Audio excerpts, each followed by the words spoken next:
एकदा एका जंगलाच्या काठावर असलेल्या जांभळाच्या झाडावर एक माकड राहत होते.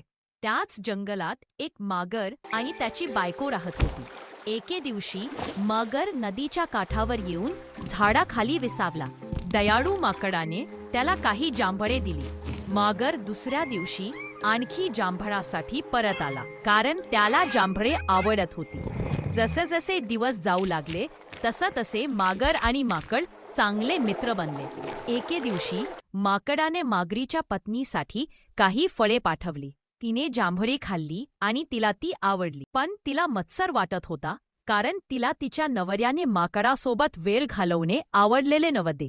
तिने आपल्या पतीला सांगितले, जर फळे इतकी रसाळ असतील तर माकडाचे हृदय किती गोड असेल. मला माकडाचे हृदय मिळवून दे. मागरीला आपल्या मित्राला मारायचे नव्हते, पण पर्याय नव्हता.